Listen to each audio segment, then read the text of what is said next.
tout le monde, j'espère que vous allez bien. Mon nom est Tina et je suis horticultrice à Y'a quelqu'un l'autre bord du mur. Aujourd'hui, en allant faire ma petite épicerie aux fruits et légumes, j'ai trouvé des fines herbes, j'ai pas pu résister. Je me suis pris un basilic à grande feuille et un basilic taille. Et puis là, j'étais fortement inspirée de vous montrer comment diviser chacun des plants qui se trouvent à l'intérieur, bien souvent, tous ensemble réunis dans une petite caissette.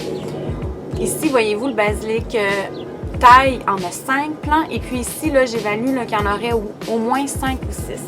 Et puis là, si je ne les divise pas, puis je fais juste rempoter dans un pot plus grand, même si je donne assez d'eau, assez de soleil, éventuellement, la croissance de un va réduire la croissance de l'autre. Et puis là, on va voir des plants qui vont être plus faibles, moins grands qu'ils ne le devraient. Donc, ces petites astuces vont vous permettre d'augmenter considérablement la récolte de vos fines herbes. Sachez aussi que cette démonstration va s'appliquer pour la division de plants de fraises, par exemple, qui se retrouvent souvent en grande quantité dans les jardinières qu'on trouve en centre jardin ou en pépinière. Et ça va s'appliquer aussi aux vivaces. Évidemment, le degré de maturité des plants va faire en sorte que ça va varier un peu les manipulations. Cependant, c'est vraiment les mêmes bases. Et puis aussi, le système racinaire va des fois vous rendre la tâche un peu plus difficile. Mais enfin, la démonstration va suivre à l'instant. On va commencer par le basilic taille. Donc, tout d'abord, on va humidifier le terreau. Donc, on va dépoter. Première des choses, installez-vous avec une nappe. Là, moi, je suis dans la serre, là. Mais sinon, mettez une nappe à l'intérieur ou mettez-vous à l'extérieur parce que ça peut faire du dégât. Alors là, voyez-vous, on voit le système racinaire. Tout ça est bien beau. Puis là, on va délicatement venir séparer chacun des plants. Je vais repiquer, en fait. C'est un contenant temporaire. Je vais probablement faire des échanges avec des amis pour d'autres fines herbes.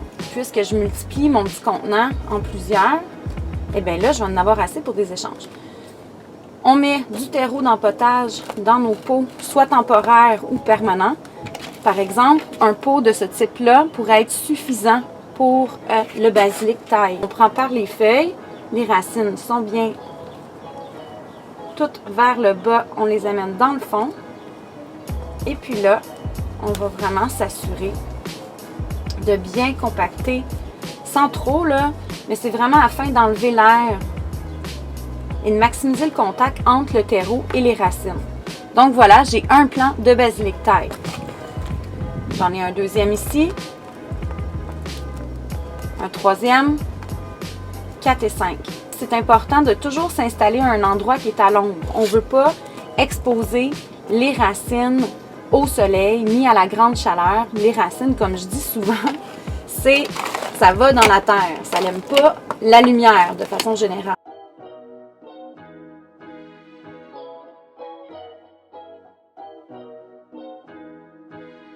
Et voilà comment j'ai augmenté la quantité de plants.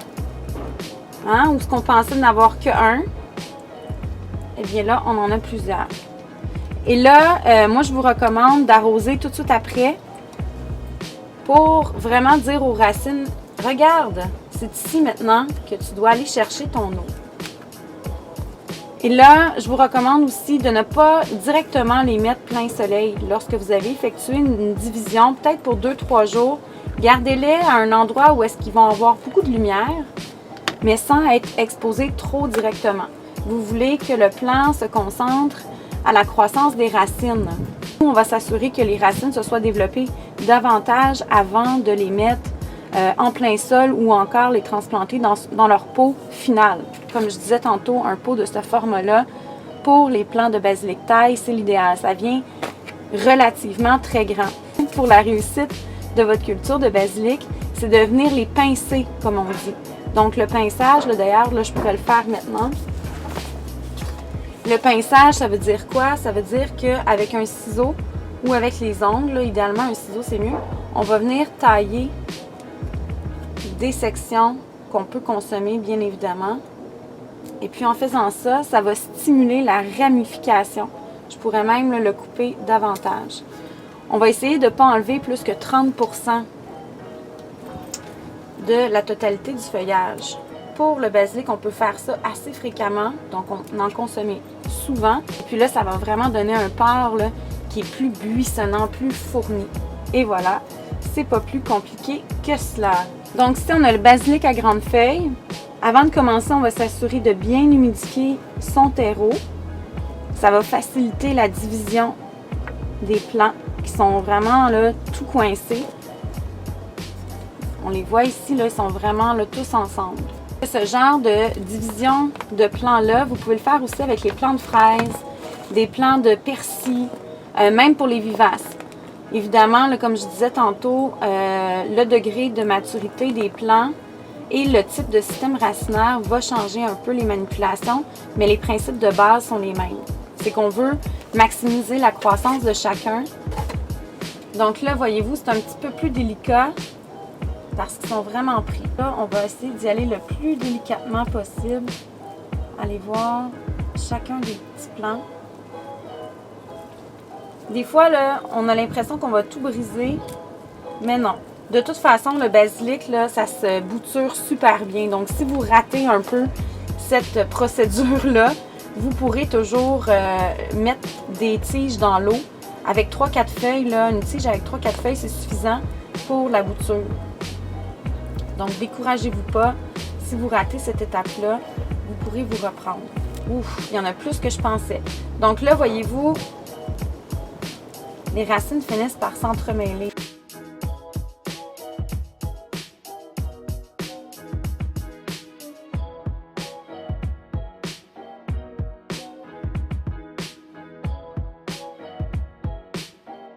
Une petite caissette de base comme celle-ci de basilic, j'ai eu 4 petites plantules qui vont reprendre et éventuellement grandir comme celle-ci et encore beaucoup plus grande. Le basilic pousse assez rapidement lorsque les conditions optimales sont réunies. Donc assez d'eau, il faut quand même des pots qui sont drainants. On veut des trous de drainage, assez d'eau, assez de soleil.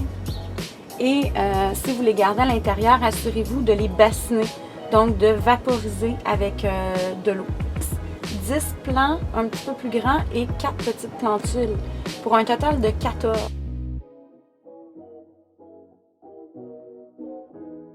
Ça y est, c'est déjà tout pour aujourd'hui. J'espère que cette démonstration vous a aidé à mieux comprendre les bases de division de plants que vous allez pouvoir maintenant mettre en pratique à vos fines herbes, plants de fraises, vivaces et autres végétaux qui se divisent facilement. Sur ce, moi je vous invite comme d'habitude à nous suivre sur Facebook et Instagram pour plus de contenu en ligne. Bon jardinage et à bientôt!